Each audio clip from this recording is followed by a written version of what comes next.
Muito bom estar aqui nessa noite. Já tinha um tempinho que eu não pregava aqui no culto das 18. E eu queria que você abrisse sua Bíblia lá no segundo livro de Reis, capítulo 4. Eu vou ler aqui do versículo 1 ao 7. Amém? Segundo livro de Reis, capítulo 4, do versículo 1 ao 7. Esse é um texto muito conhecido nosso. Conta a história de Eliseu e uma viúva. E meu desejo nessa noite é que Deus possa falar contigo e que eu consiga de alguma forma transmitir aquilo que Ele falou comigo, que possamos aprender um pouco aqui na palavra. Quem quer aprender um pouco hoje nessa noite? Amém. Então abra seu coração, deixe Deus falar contigo. Vamos lá. E uma mulher das mulheres dos filhos dos profetas clamou a Eliseu dizendo: meu marido, teu servo, morreu, e tu sabes que o teu servo temia ao Senhor. E veio o credor para levar os meus 2 filhos para serem servos, para serem escravizados. Até aqui, olhem para mim, fala assim: os meus filhos não serão escravizados. Fale mais uma vez, ainda que você não tenha filho, que você já está profetizando, fala: os meus filhos não serão escravizados. Vamos mais uma vez, os meus filhos não serão escravizados. Dê uma salva de palmas a Jesus. Que isso é um decreto, amém? Nós estamos estabelecendo um decreto. Os nossos filhos, os nossos jovens, eles não serão escravizados. Vamos continuar. E Eliseu lhe disse: que te hei de fazer? Dize-me o que é que tu tens em casa. E ela disse: tua serva não tem nada em casa, senão uma botija de azeite, um pouquinho de azeite. Então disse ele: vai, pede emprestadas de todos os teus vizinhos, vasilhas vazias, não poucas. Então entra, fecha a porta sobre ti e sobre os teus filhos, e deita o azeite em todas aquelas vasilhas, e põe à parte a que estiver cheia. Partiu, pois, dele, e fechou a porta sobre si e sobre os seus filhos. E eles lhe traziam as vasilhas, os filhos traziam as vasilhas, e quem enchia? Ela as enchia. Presta atenção nisso. E sucedeu que, cheias que foram as vasilhas, disse ao seu filho: traze-me ainda uma vasilha. Porém ele lhe disse: não há mais vasilha alguma. Então o azeite parou. Então veio ela e o fez saber ao homem de Deus, e disse ele: vai, vende o azeite e paga a tua dívida, e tu e os teus filhos vivei do resto. Até aqui. Posso fazer mais uma oração? Acho que a oração nunca é demais, não é verdade? Não feche seus olhos mais uma vez. Senhor Deus, usa-me nessa noite, Pai. Nós queremos nos desfazer de todo e qualquer tipo de preconceito. Queremos abrir a nossa mente e o nosso coração para a Tua palavra nessa noite, Pai. Fala conosco, Pai. Estamos aqui para aprender de Ti e para cultuar o Teu santo nome. Em nome de Jesus. Amém, amém, amém. Vamos lá. Então aqui nós temos um padrão. Um padrão que se repete nas nossas vidas. Você como cristão, isso acontece com todo mundo. Um problema, uma dificuldade, um pedido e uma provisão. Normalmente a nossa vida é assim. Todo mundo passa por dificuldades, não é verdade? A gente pede para Deus. E normalmente vem a provisão do Senhor. Algumas vezes não vem no nosso tempo, mas a provisão sempre vem. E eu quero tentar trazer alguns ensinamentos com base nesse texto aqui, que é muito completo. Eu já ouvi algumas pregações sobre esse texto, já preguei sobre esse texto, mas cada vez que eu leio ele, eu enxergo coisas novas. O bom da Bíblia, a coisa linda da Bíblia é como um tesouro realmente. Você vai cavando e você vai achando as moedas, elas não vêm todas de uma vez. É com a medida que você vai procurando, que você vai buscando, e aí você volta lá de novo, tenta cavar de novo, e vão aparecendo as moedas. E Deus me mostrou alguns tesouros aqui que eu queria compartilhar com vocês. O primeiro ensinamento desse texto aqui, que é logo de cara, logo no início do versículo que nós lemos, e que você precisa entender que coisas ruins também acontecem com pessoas boas. E esse entendimento pode te libertar. Veja que essa mulher, o marido dela, era discípulo de Eliseu, um dos maiores profetas do Velho Testamento. Eliseu tinha uma escola de profetas, ele ensinava, ele tinha discípulos, ele ensinava a forma de Deus falar, a forma de Deus agir. Era um homem de Deus, e o texto fala, ele era um servo teu e um servo do Senhor, mas ele morreu, ela ficou desamparada, deixou dívida para ela, E mais ainda, o credor veio para cobrar a dívida. E naquele tempo, se você não tinha dinheiro para pagar, as pessoas podiam ser escravizadas. E o pagamento era com a escravidão. Por isso que o credor veio para levar os filhos dela. Então, mesmo sendo bom, mesmo fazendo as coisas certas, de alguma forma, as coisas ruins acontecem com as nossas vidas. E isso gera muitas vezes uma espécie de vitimização espiritual se a pessoa não entende esse princípio. Várias vezes eu já aconselhei pessoas que elas se sentiam, talvez você esteja nessa condição, se sentia a pessoa mais desprivilegiada do mundo. Se sentia que Deus não olhava para ela, porque a vida das pessoas, na concepção dela, a vida das pessoas ao redor delas, estava tudo bem. Ninguém passava por dificuldade, mas você não tem noção, pastor, do meu sofrimento. E eu pensando, eu tenho. Eu sei exatamente. Você não tem noção do que eu passo. Nada dá certo, as coisas dão errado e a pessoa começa a achar que Deus está ali para punir ela. Porque ela não entende que mesmo fazendo as coisas certas, mesmo andando direitinho, mesmo fazendo da forma correta, as coisas ruins às vezes acontecem com a gente, com pessoas boas. Algumas dessas coisas acontecem por consequências das nossas falhas, e aí a responsabilidade é nossa. Nós erramos, nós colhemos, mas algumas não. Elas simplesmente acontecem.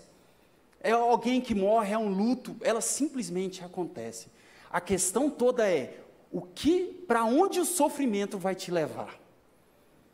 Esse é o ponto. Para onde a provação vai te levar? Porque provação, dificuldade, todo mundo tem.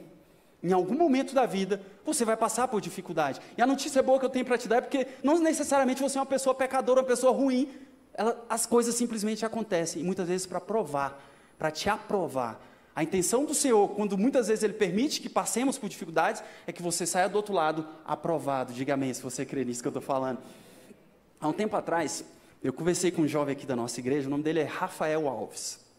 Ontem nós tivemos o privilégio de ter ele aqui no Núcleo Jovem, e eu tive um bate-papo com ele. Eu vou explicar quem é o Rafael Alves para vocês.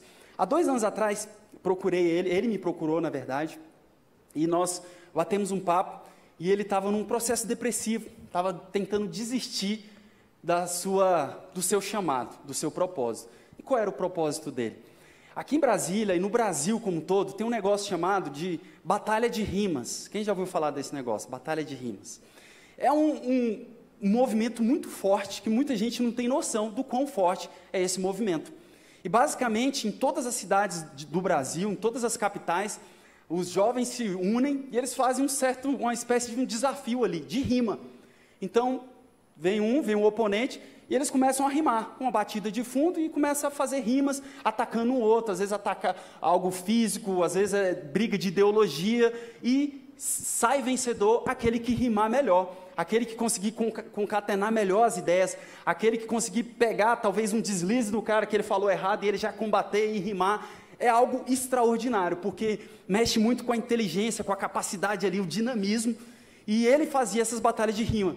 E ele tinha sido por 2 vezes campeão, aqui de Brasília, mais de 2 vezes eu acho, mas 2 vezes ele foi para o nacional, são seletivas nos estados, e você vai para um campeonato nacional de MCs, e aí lá em BH, onde é a final do campeonato, onde é o nacional, eles fazem esse duelo com vários MCs do Brasil inteiro, e por 2 vezes ele foi para a final, ele foi para esse nacional, e ele perdeu. E é um negócio que abre muitas portas no meio do rap. O campeão do nacional, normalmente, ele ganha um contrato com a gravadora, para ele ser um rapper, para ele ganha uma projeção nacional. Então, para ele era importante. E esse menino, Rafinha, ele já caminha com a gente há muito tempo. E, de vez em quando, num acampamento, até mesmo no Núcleo Jovem, a gente botava ele para fazer rima, e ele era muito bom. Eu conseguia ver nele, de verdade, um talento que eu não via em outros. De vez em quando eu assistia as batalhas dele em Brasília, eu falei, cara, ele é muito bom, esse menino ele é especial, Deus deu um dom para ele. E a marca dele era uma faixa de Jesus na cabeça. Ele ia para as rimas, que é um ambiente totalmente hostil. É um ambiente onde os jovens falam muito palavrão, onde tem muita droga, onde tem muita bebida, é muito ideológico para o lado da esquerda, é muito difícil você entrar com o evangelho naquele campo.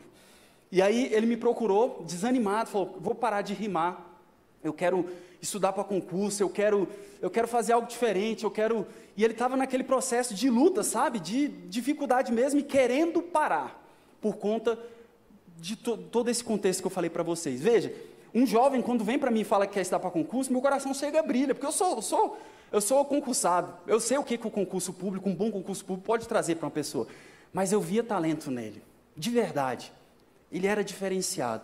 Eu falei, cara, não vou falar para você não estudar para concurso, que eu tenho até medo de falar um negócio desse. Eu falo, não estuda para concurso não, faz os dois, não larga a rima não, você não precisa trabalhar, não é verdade? Ele falou, não, meu pai consegue bancar aqui, então faz os dois, estuda, pode estudar, mete bronco, mas não deixa a rima de lado não.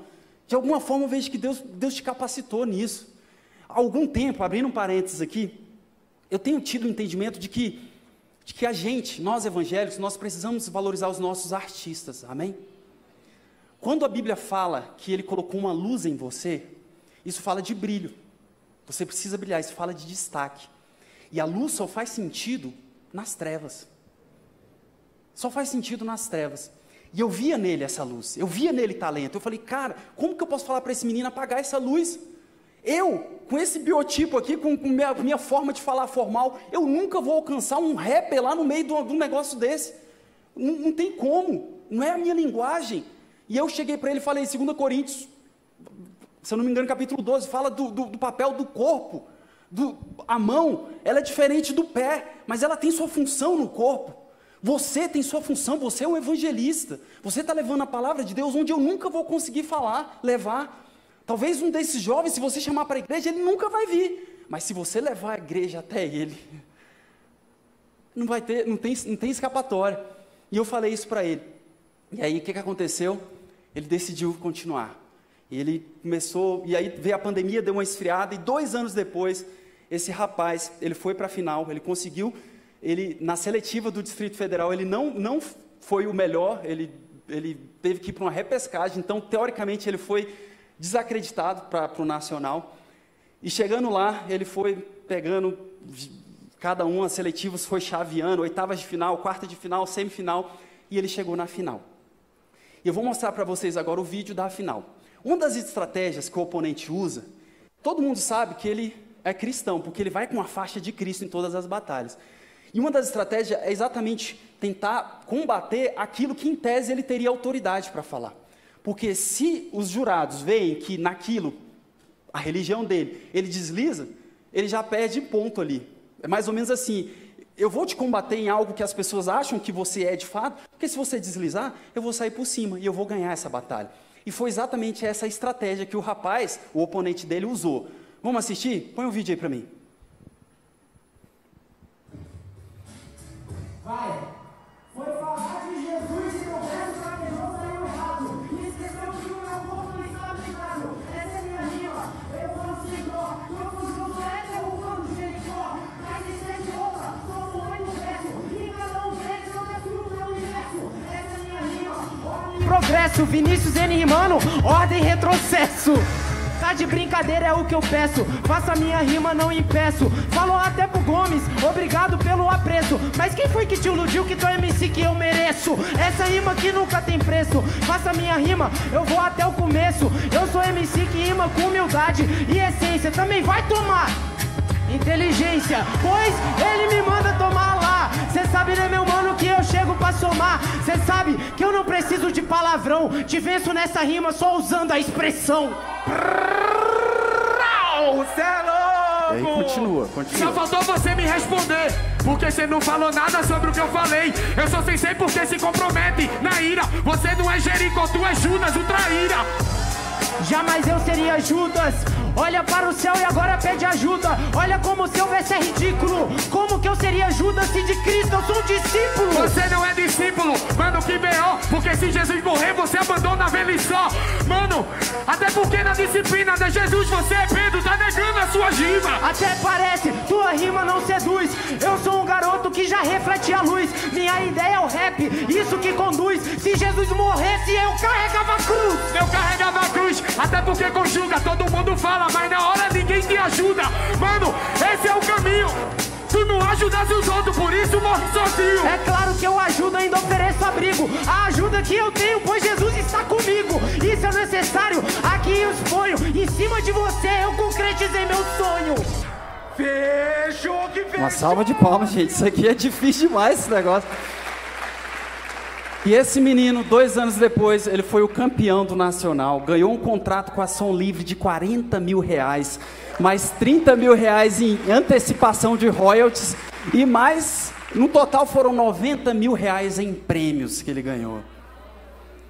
Olha aí o checão. 20 mil, 40 mil um contrato com a gravadora e mais 30 mil reais em antecipação. Há 2 anos atrás, quase que parou, por pouco parou. E eu te pergunto, a aprovação, para onde ela vai te levar? Esse é o Alves, ontem estava aqui com a gente, e é tudo isso que eu fico feliz demais com um negócio desse, porque é tudo isso que a gente tem falado para os nossos jovens. A gente fala, vamos para cima. Essa montanha do entretenimento, da música, ela é dominada pelo inimigo, dominada. E a gente tem que empoderar os nossos meninos para falar, vá e seja luz. Leve Cristo, leve o seu testemunho, faça valer aquilo que a gente aprende aqui nesse lugar. Só faz sentido a luz no meio das trevas, só faz sentido a gente ser luz e a gente brilhar no meio das trevas. E isso é um recado para cada um de vocês. Deus te colocou algo, Deus te deu um talento, talvez não seja igual ao do Alves, talvez não seja igual ao meu talento, mas Deus colocou algo único no seu coração, algo único dentro de você. E o que Ele está te falando nessa noite é, vá em frente, siga em frente, não olhe para as circunstâncias, não olhe para as dificuldades. Deus quer você lá na frente, diga amém e dê uma salva de palmas a Jesus.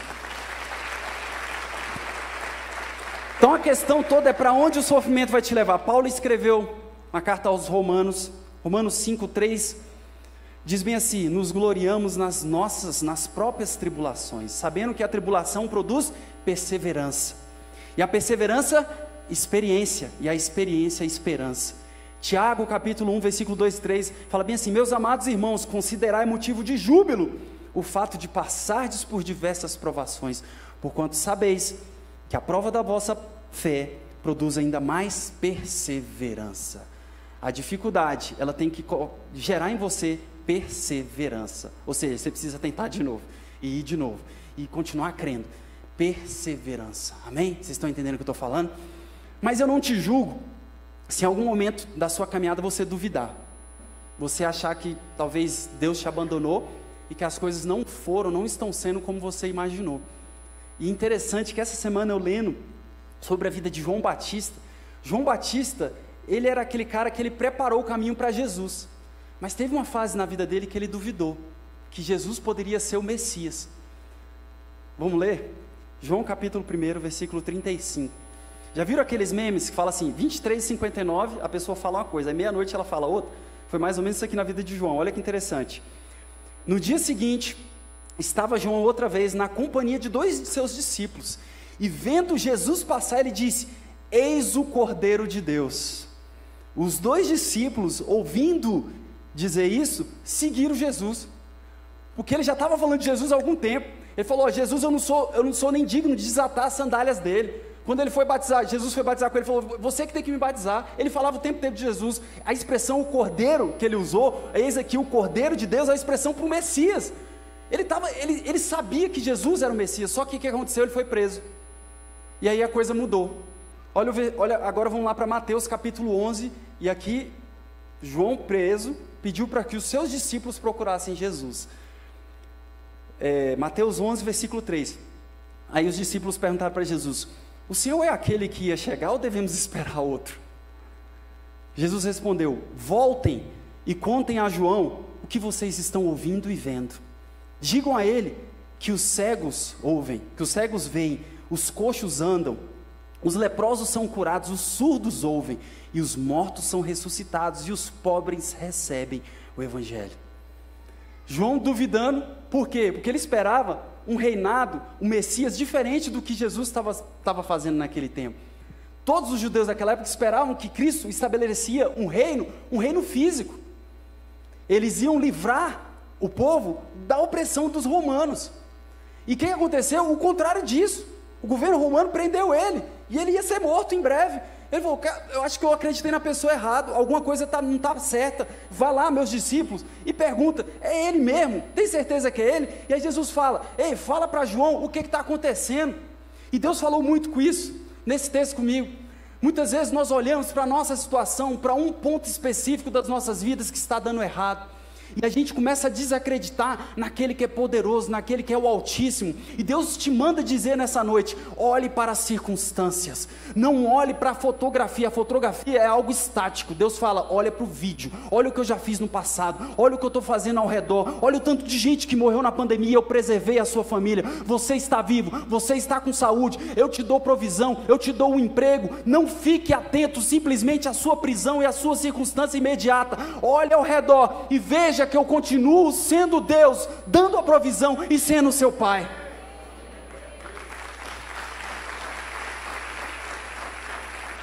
Ele falou, fala para João o que eu estou fazendo e ele vai decidir se eu sou aquele ou não. Muitas vezes a gente passa por esse tipo de situação de duvidar, mas tem que ser só por um instante. Quem lembra de uma palavra que eu falei sobre o cajado? Se você não ouviu essa palavra, vá no YouTube. O cajado, uma das funções do cajado era marcar. O pastor, aquele que detinha o cajado, ele marcava no cajado os feitos de Deus, a provisão de Deus sobre a vida dele. Em determinadas situações ele levantava o cajado e ele via no cajado as marcas de Deus na vida dele. Quando você pega o texto de Davi, quando ele vai enfrentar Golias, Davi, ele foi com estilingue, ele foi com uma funda, mas ele foi com um cajado na outra mão. E o texto fala bem assim, o Golias fala para ele, eu sou, por exemplo, algum cachorro para você vir com um pau? O que era o pau? Era o cajado dele. E o que tinha no cajado? As vitórias que Deus tinha dado para ele no passado, as vezes que ele enfrentou o leão, as vezes que ele enfrentou o urso e derrotou todos pelo poder da autoridade do nome de Deus. Então aquele gigante seria simplesmente mais um, porque ele tinha memória do que Deus tinha feito na vida dele. Ele estava de frente para um gigante, de frente para uma provação, mas ele estava na mão dele, aquilo que lembrava o passado, a provisão de Deus que Deus deu para ele na vida dele, em toda a história dele. Então olhe para a sua vida, olhe para o seu passado, olhe para onde Deus te trouxe. Ele tem estado contigo, talvez não da forma como você imagina, mas Ele tem sido o seu Deus. E a notícia boa que eu tenho para te dar, é que Ele vai continuar sendo o seu Deus. Ele é bom, e Ele é um Deus que dá a provisão. Então, não fique circunscrito à prisão, à situação que você está vivendo. Olhe ao seu redor, Deus manda te falar nessa noite. Segundo, a provisão de Deus, ela envolve os da sua casa. E quando eu falo provisão de Deus, eu quero ser um pouco mais genérico. Que quando a gente fala de provisão, a gente está pensando, como nesse texto aqui, só provisão material. E quando Deus fala no meu coração de eu falar de provisão para vocês, é algo muito mais que passa de geração para geração. São os seus filhos sendo abençoados no futuro. Quem quer isso? Gente, o que eu vejo muitas vezes de pai sofrendo com o filho mais velho, dando trabalho, filho dando trabalho, isso às vezes é um sofrimento com o pai. Não tem. Um dia desse o pastor estava conversando, um cara milionário aqui de Brasília, dinheiro, com provisão material, mas o filho envolvido nas drogas, e o coração dele despedaçado. Esse rapaz, eu posso te afirmar, ele não teve a provisão de Deus sobre a vida dele. E quando eu falo a provisão de Deus, eu estou falando em todos os sentidos, dos seus filhos bem empregados no futuro, deles te dando alegria, deles dando gozo ao seu coração, de você ter genros bons, genros abençoados, noras abençoadas. Às vezes a gente não pensa nesse tipo de coisa, mas isso vai te tornar feliz ou miserável no futuro. Então quando eu declaro sobre a sua vida a provisão de Deus, eu estou declarando uma bênção sem medida, transbordante sobre a sua vida. E necessariamente, se eu falo de provisão de Deus, tem que envolver os da sua casa, os perto de você, porque são eles que têm poder para te tornar a pessoa mais feliz do mundo, ou a mais miserável do mundo. São aqueles que estão próximos da gente. E nesse texto aqui, a provisão passou pelos filhos daquela mulher. Olha o que diz o versículo 4. Partiu, pois dele, do profeta, do Eliseu, e fechou a porta sobre si e sobre os seus filhos. Isso, na verdade, tinha sido uma ordem dele. Ele falou, vamos ler antes, o versículo anterior, que é quando ele dá a ordem. Fala assim, então entra e fecha a porta sobre ti e sobre os teus filhos, e deita o azeite em todas aquelas vasilhas, e põe-te a parte a que estiver cheia. Partiu, pois, dele, e fechou a porta sobre si e sobre os seus filhos. E eles lhe traziam as vasilhas, e ela as enchia. Deus falou comigo muito nessa parte desse texto, porque a ordem ela foi clara: vá, feche a porta, após si e após os teus filhos. Por que ela fechou a porta? Porque, aqui é literal, por quê? Porque o credor estava à porta dela. Em outras palavras, falar: fecha a porta, não deixa ninguém entrar, você vai sair de lá com a provisão. E ele falou mais, os seus filhos vão trazer as vasilhas, e você vai derramar o azeite. Gente, o azeite fala sobre unção, fala sobre o Espírito Santo de Deus, e esse papel é seu, pai. E agora eu vou falar para os pais, esse papel é seu, de derramar. Os filhos vão trazer as vasilhas, os filhos vão trazer muitas vezes as lacunas, as suas dúvidas. O mundo está tentando escravizar os nossos filhos. Cada dia, todo mundo aqui tem um WhatsApp, todo dia você recebe um vídeo de ideologia de gênero nas escolas, essas porcaria tudo tentando matar os nossos filhos e trazer uma mente diferente do que a gente prega. O mundo tenta escravizar, e a ordem de Deus é clara: feche as portas, tranca as portas, você e seus filhos, e eles vão trazer as vasilhas, eles vão trazer as dúvidas, eles vão trazer as lacunas, e você vai preencher com o Espírito Santo de Deus. Você vai derramar um azeite sobre os seus filhos, é você que vai dar a provisão, e o mundo não vai escravizar os nossos jovens. Eu, como pastor de jovem dessa igreja, nós temos falado, aqui não, nós vamos fechar as portas, e nós vamos derramar óleo sobre os nossos filhos, nós vamos derramar óleos, vamos derramar unção sobre eles, para que eles possam sair e pagar as dívidas que eles têm, e mais do que isso, de forma que possa sobrepujar, que eles possam derramar óleo, que eles possam derramar unção na vida das outras pessoas. Nós vamos ganhar essa nação através do Evangelho de Jesus Cristo. E como que nós vamos fazer isso? Com o Espírito Santo de Deus nos nossos jovens, com seus filhos. Você é essa pessoa que tem que derramar nas vasilhas dos seus filhos. E o inimigo, ele está doido para pegar os nossos jovens, maluco. Mas deixa eu te falar, aqui não. Nós vamos trancar as nossas portas, amém? Outra coisa que você precisa fazer em família: compartilhe os seus sonhos, os seus projetos em família. Eles viveram juntos, a viúva e os filhos, a provisão de Deus. Eles participaram da provisão de Deus. A Anne conta uma história de uma época que o pai dela resolveu doar um carro para a igreja. Ele tinha um carro, o carro era novinho, né, Anne? E aí ele chamou as meninas. Ele quis que as meninas participassem desse momento, porque elas participavam do carro também, né? Elas andavam no carro. E ele chamou as meninas, e a Anne me conta isso. E ela falou: sabe o carro que o papai comprou?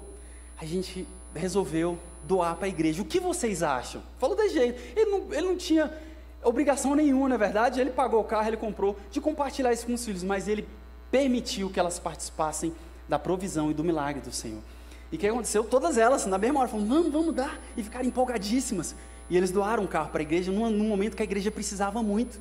E a verdade é que os anos se passaram, e a provisão do Senhor veio sobre a vida deles. Isso é notável. Todo mundo que olha para a vida dos pastores, para essa família que dirige essa igreja, cara, a bênção de Deus é sobre a vida deles. Sabe, eu, como genro, olho para o casamento dos meus pastores, do meu sogro. Vocês não têm noção, gente. Eu sempre admirei. Quando eu entrei para dentro da casa deles, eu falei: cara, isso aqui não existe. E eu vejo claramente a bênção de Deus sobre a vida deles, a provisão de Deus sobre a vida deles. Afinal de contas, olha o genro que ele ganhou.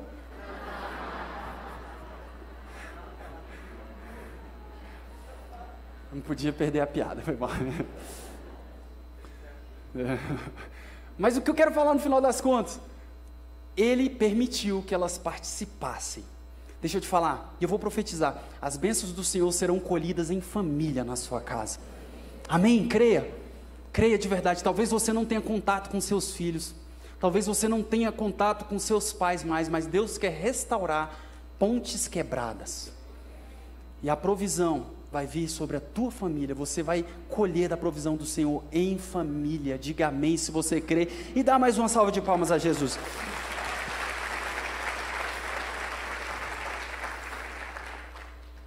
Por fim, as instruções, muitas vezes, elas vêm aos poucos. Olha que interessante nesse texto. Eliseu, ele não falou tudo o que ia acontecer. Ele falou assim: o que você tem em casa? Tem um azeite. Tá bom, então você vai na vizinhança, você vai pegar vasilhas, e você vai encher. E a instrução parou ali. Você vai fechar a porta e você vai encher. o que ela ia fazer com essas vasilhas, com esse azeite? Ela não sabia. Ela não sabia o que ela ia fazer. Ela podia fazer várias coisas, podia fazer, sei lá, algum alimento. O azeite servia para muita coisa naquele tempo. E era basicamente a base da alimentação deles era o azeite. Então ela podia fazer muita coisa. E ele não deu, eu acredito de verdade, que ele não deu a instrução total, até mesmo para testar a fé dela. Porque, primeira coisa, como que um pouquinho de azeite vai multiplicar nesse tanto de vasilha? Primeiro desafio da fé. Segundo, o que eu vou fazer com esse tanto de vasilha depois? Então, a instrução ela não foi completa. Muitas vezes Deus te dá uma direção, Ele te coloca um propósito no seu coração, e você vai caminhando, mas no decorrer, você sente falta de alguma coisa. E deixa eu te falar, isso é natural. Deus nem sempre Ele dá a instrução completa até o final. Já viram aquele ditado que é no andar da carruagem que as abóboras se ajeitam? Algo desse tipo. Por quê? Porque Ele vai balançando, e elas vão se ajeitando, e no final, está tudo certinho. Mas é no caminhar, é no caminho. E no texto que nós lemos, a Bíblia fala, ela voltou, vamos ler? Cadê o versículo 7?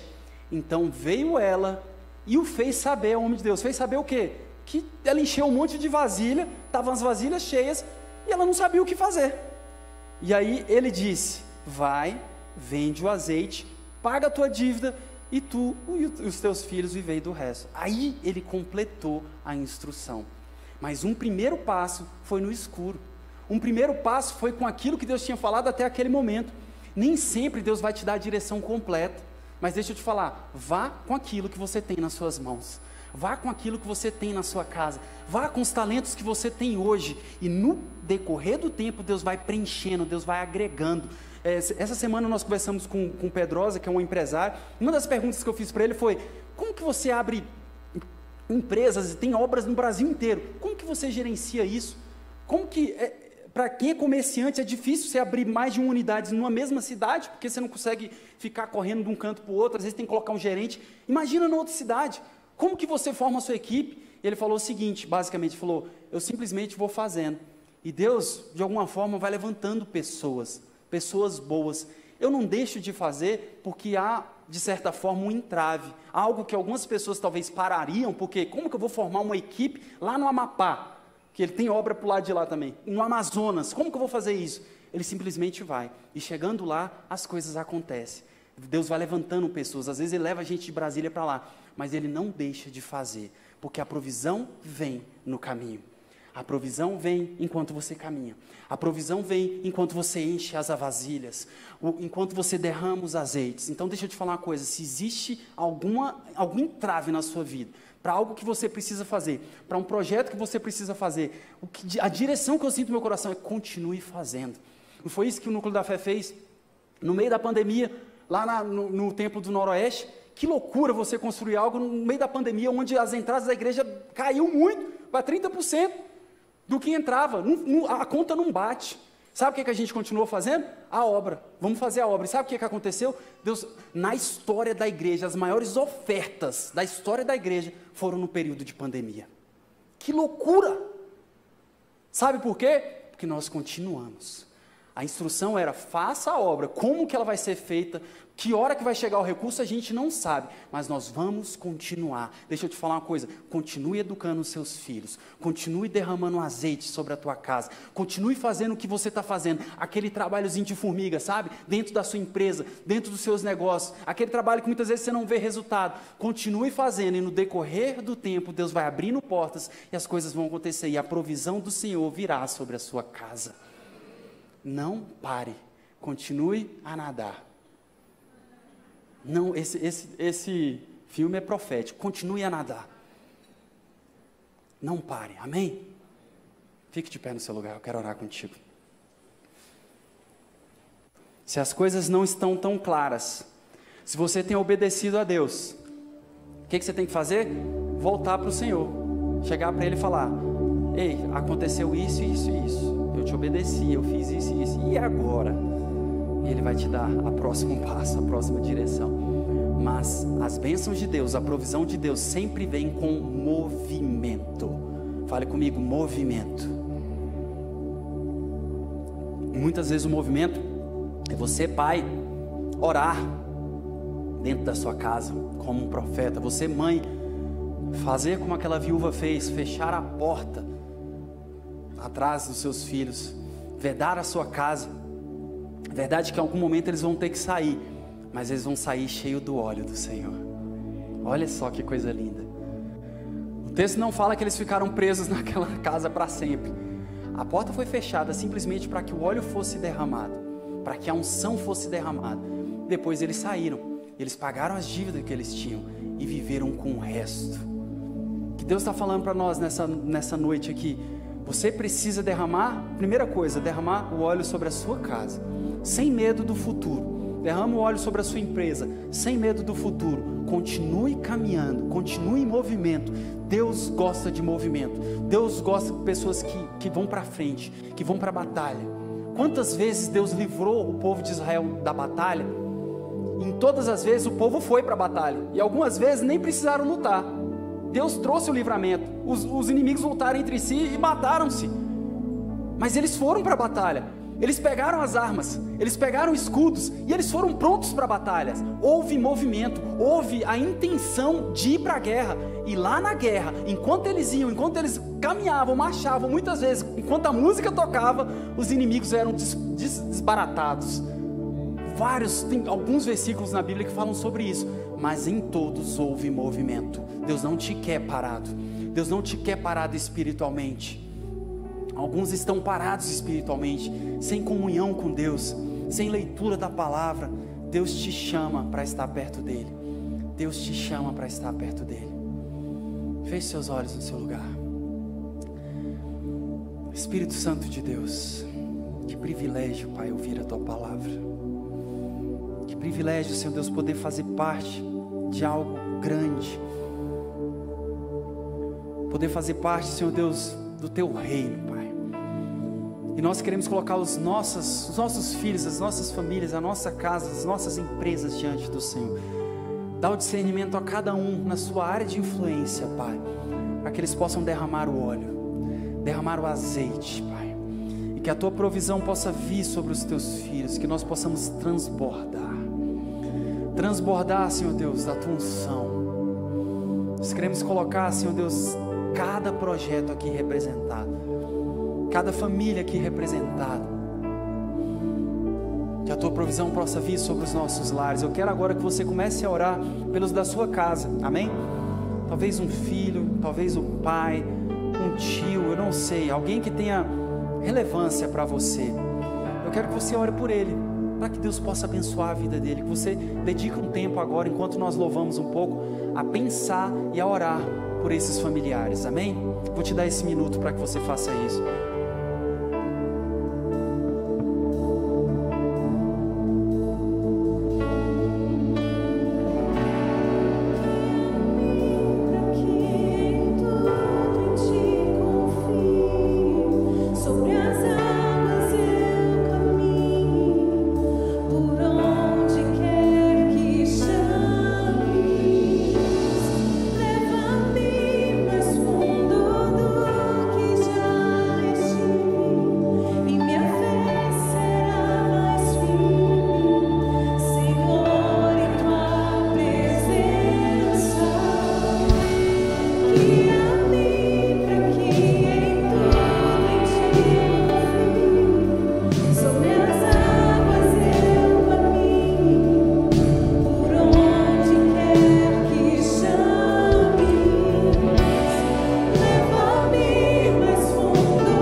Cante isso mais uma vez.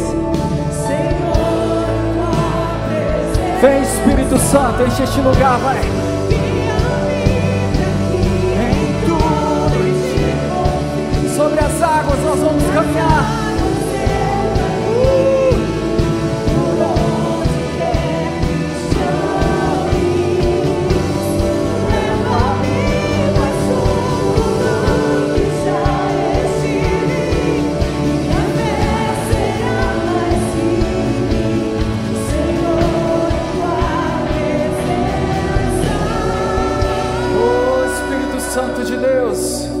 Levante sua mão aí no seu lugar, Senhor, que o Senhor possa capacitar o seu povo, Pai, dando direção, dando graça, dando sabedoria, Senhor Deus, para entender quais portas precisam ser fechadas, Senhor Deus, para entender como derramar o seu óleo, como derramar unção, como declarar o Espírito Santo de Deus sobre os seus negócios, sobre a sua família, sobre os da sua casa, sobre os seus filhos, Pai.